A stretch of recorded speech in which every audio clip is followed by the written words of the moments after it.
Welcome back to Celeb Watch, your front row seat to the wildest stories in entertainment. Today, we're stepping into a Hollywood firestorm that's got everyone talking. Blake Lively versus Justin Baldoni, locked in a legal brawl so intense it's threatening to torch both their careers. You've seen her charm the screen in Gossip Girl and him tackle heavy topics behind the camera for It Ends With Us. But what's happening now is no scripted drama. It's real, raw, and absolutely explosive. We're talking a $250 million lawsuit, whispers of misconduct, and a fallout so brutal it's left one of them dangling by a thread. Did a movie about breaking free from abuse turn into a toxic nightmare behind the scenes? Or did someone seize the reins a little too hard, sparking a war over control? The answers aren't black and white, and the deeper you dig, the messier it gets. This isn't just about a film gone wrong, it's about power, pride, and a reputation hanging in the balance. So grab a seat and let's unravel this twisted tale, because what went down here is stranger than fiction. Now that you're hooked, let's take a step back and paint the full picture. It Ends With Us isn't your average flick. It's the big screen version of Colleen Hoover's novel that's been flying off shelves and sparking heated book club debates since it hit the scene. The story centers on Lily, a firecracker of a woman who's got big dreams and the guts to chase them. She moves to a new city, opens a flower shop, and soon locks eyes with Ryle, a neurosurgeon who's got charm in spades and a swagger that turns heads. At first, it's all fireworks. Late-night talks, stolen glances, the kind of love that feels like it could last forever. But then the mask slips. Ryle's got a dark streak, a temper that flares up when you least expect it, and suddenly Lily's caught in a cycle of abuse that's as heartbreaking as it is real. Things get even messier when she finds out she's pregnant, forcing her to make a choice: stay trapped or fight for her daughter's future. It's the kind of story that hits you square in the chest and doesn't let go. So when Blake Lively, the actress who's dazzled us in everything from Gossip Girl to A Simple Favor, stepped up to play Lily, fans lost their minds. She's got that rare mix of grit and grace, perfect for a character who's equal parts fragile and fierce. Then there's Justin Baldoni, the director who'd already turned heads with his thoughtful take on tough subjects. He's the guy who knows how to weave emotion into every frame, making him a natural pick to helm this project. The hype was unreal from the jump. Social media lit up with casting reveals, teaser snippets, and predictions about how this duo would bring Hoover's vision to life. People were calling it a lock for awards season before a single scene was shot. Studios were banking on a hit. Theaters were prepping for sold-out crowds, and the energy was electric. On paper, it was a match made in Hollywood heaven. Lively's star power paired with Baldoni's steady hand. But here's the kicker. Paradise didn't last long. Somewhere between the first clapperboard snap and the final cut, cracks started forming. Whispers of chaos on set trickled out, hinting that the real fireworks weren't in the love story. They were erupting behind the scenes. What lit that fuse? Buckle up, because Blake Lively's next moves flipped this whole production upside down. So what exactly went down when the camera started rolling? Blake Lively didn't just show up to play Lily. She came in like a storm, reshaping the production in ways no one saw coming. Sure, she was an executive producer, but her role went way beyond slapping her name on the credits. Word is she grabbed the steering wheel and didn't let go, starting with the wardrobe. The studio had already locked in a costume designer, someone who'd spent months sketching outfits to match Lily's vibe, all within a tight budget.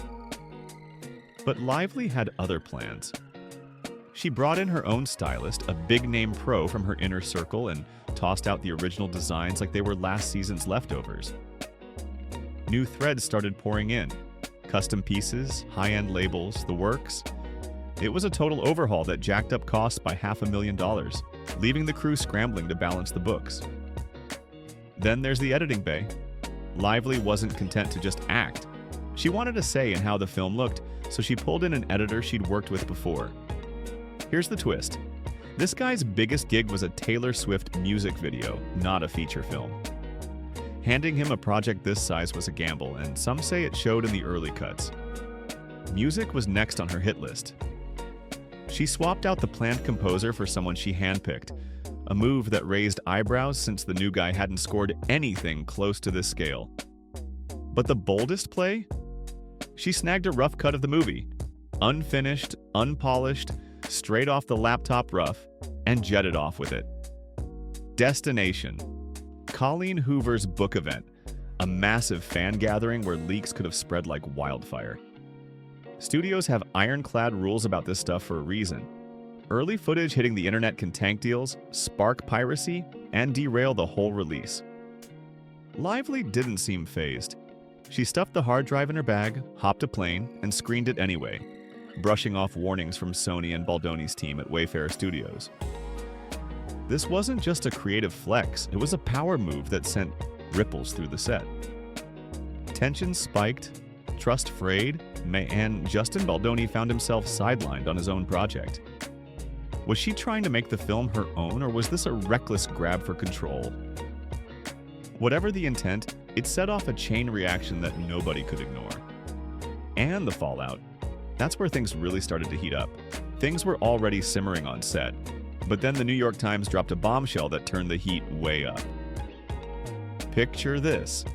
A headline hits, ink still wet, painting Justin Baldoni as the bad guy in this Hollywood saga.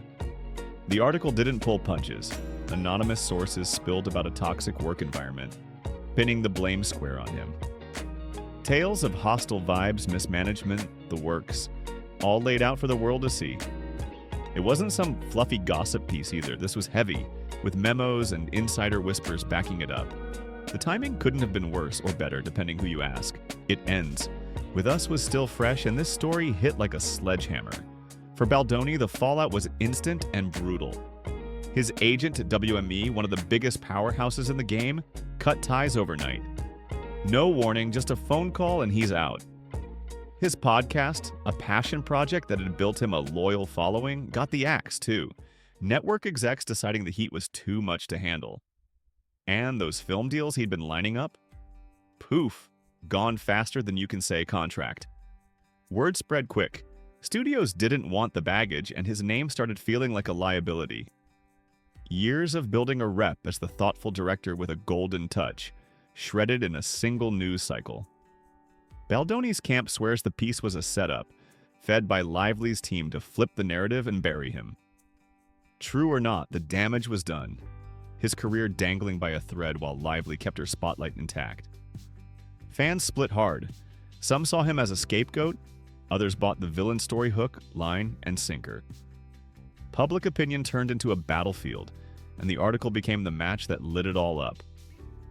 But was it really just a hit job, or did it expose cracks that were already there? One thing's for sure, this wasn't the end of the fight. What happened next in the courtroom took this mess to a whole new level. With careers teetering and reputations on fire, this clash was bound to land in court. And it didn't disappoint. Blake Lively fired the first shot, slapping Justin Baldoni with a $250 million lawsuit that could have funded a blockbuster of its own. Her claim? He turned the set into a pressure cooker, let misconduct run wild, and then spun a smear campaign to trash her name when she pushed back. Bold accusations, and she wasn't playing small. Her legal team came out swinging, demanding justice and a mountain of cash. Baldoni didn't flinch. He fired back with a counterclaim, flipping the script entirely. According to him, Lively's the one who got dirty, using lies to muscle him out and snatch the movie rights for herself and Ryan Reynolds. This wasn't about a toxic set, he argued. It was a cold, calculated plot to hijack the franchise. The courtroom turned into a war zone fast, and one of the first battles was over silence. Lively's crew pushed hard for a gag order, pointing fingers at Baldoni's attorney, Brian Fredman, for running his mouth to the press. They said he was poisoning the public, spinning tales that'd taint any jury before the gavel even dropped. Fredman didn't back down. He stood firm, arguing Lively's side-leaked docs to the New York Times first, forcing him to fight back in the open. Enter Judge Louis Lyman, who wasn't here for games. He shot down the gag order flat, saying federal courts don't muzzle lawyers unless the trial's at serious risk. No dice. Both sides could keep talking, and that green light meant more fireworks were coming. Evidence started piling up, tempers flared, and the stakes climbed higher by the day. Lively's team wanted control of the narrative, Baldoni's wanted vindication, and the judge, he just wanted the facts. This wasn't some quiet settlement in the works. It was shaping up to be a full-on showdown. And the real kicker? One deposition demand was about to make things even stickier. The courtroom was a powder keg, and then the evidence hit like a freight train. Justin Baldoni's attorney, Brian Fredman, didn't just play defense, he went full throttle, launching a website that's basically a tell-all vault. Think timelines charting every twist, text messages pinging back and forth, emails dripping with tension, and videos that catch folks off guard. It's a slick move, turning a legal fight into a public spectacle, and it's all aimed at one target: Blake Lively. Fredman's laying out a case that she didn't just step over the line, she bulldozed it, allegedly using accusations as a battering ram to kick Baldoni and Wayfarer Studios to the curb. One gem in this pile is a draft statement. Lively and Ryan Reynolds supposedly tried shoving down Baldoni's throat. It's a carefully worded apology, dripping with humble pie. Baldoni's team taking the rap for the film's PR train wreck, while Lively comes off smelling like roses. They wanted it out there, signed and sealed, to clean up her image after fans turned on her. But Baldoni's crew didn't budge. They saw it for what it was, a scripted bailout, and tossed it aside. That's when the gloves came off. Fredman's got a timeline showing. Lively ramped up her claims every time she hit a brick wall. Like clockwork, she'd cry foul louder when her demands got nixed. There's a wild twist, too. She let slip on a podcast that all the supposed misconduct dried up after filming wrapped in 2024. Fast forward a bit, and she's pointing fingers at Baldoni for the promo mess she stumbled into. Classic sleight of hand, flipping her flub into his fault. Let's talk that promo mess because it's a doozy. Lively caught heat for hawking her hair care line, Booze brand, and designer jeans while chatting up a movie about domestic violence. Fans didn't buy the upbeat vibe, called it tone-deaf, and the backlash stung. Fredman's evidence paints it as her own misstep, not some smear job by Baldoni, but she spun it back on him anyway. Then there's the real kicker. Video clips where she's her own worst witness. Catch her on a podcast, all charm and chuckles, spilling how she rewrote scenes, handpicked editors, and ran wardrobe like a dictator. She tossed out the line about drinking from a fire hose, laughing it off, but Baldoni's side says she drowned the whole team in her wake. That editor she dragged in? Shane Reed, a newbie whose biggest claim was a Taylor Swift video. Zero film cred, yet she plopped him in the hot seat for a major flick. The wardrobe fiasco? She scrapped a finished lineup, called up her stylist, and racked up a $500,000 tab. $500,000, all because she wanted Lily dressed her way. And that rough cut she swiped? She's on tape bragging about sneaking it onto a plane for Colleen Hoover's book bash, shrugging off Sony's red flags like it was no big deal. That's a gutsy move. Could have sparked leaks, killed deals, tanked the box office, but she rolled the dice and didn't look back. Lively's camp isn't sitting quiet, though. They've got their own arsenal. They're firing back with docs and a story that flips it. Baldoni's the chaos agent, and this website's just a flashy distraction. They're betting on painting him as the real villain, a director who lost control and lashed out. The public's a mess over it. Half see Lively as a power-hungry star who overplayed her hand. Half think Baldoni's dodging accountability with a loud lawyer. It's a tug-of-war where the truth's buried under layers of spin, and the jury's stuck sorting it out. Fredman's site keeps dropping bombs. Lively's team keeps countering, and every clip, every email shifts the ground a little more. Her deposition's looming, and that could be the match that lights it all up, or snuffs it out. For now, the evidence is a sprawling puzzle, and who walks away depends on how it fits together. So where does this roller coaster drop us?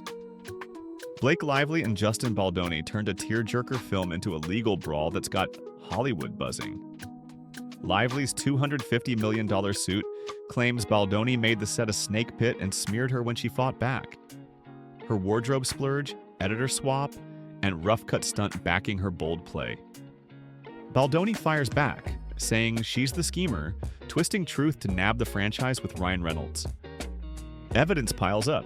Fredman's website flashing texts and timelines. Lively's own podcast boasts about running the show. She burned $500,000 on clothes, picked a green editor, and shrugged off leak risks. Gutsy moves caught on tape. Her team counters Baldoni's The Real Wrecker, that New York Times piece just his opening shot. The judge nixed her gag order plea and her deposition dodge flopped. She's facing Fredman's heat now. Stakes are sky high. Lively's clout might soften the loss, but Baldoni's career's on life support. Agent gone, deals vanished.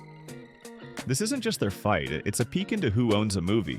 Stars bending rules or directors holding ground. Lively's push could crown her or cost her. Baldoni's stand could save him or sink him.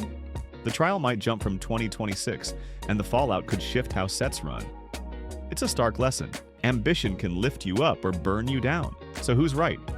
Lively facing her comeuppance, or Baldoni clawing back from the edge? You've seen the lawsuits, the leaks, the chaos? Tell us below what you think. Smash that like if you're gripped, subscribe for more, and hit the bell. This story's got legs, and we're not done yet. See you next time.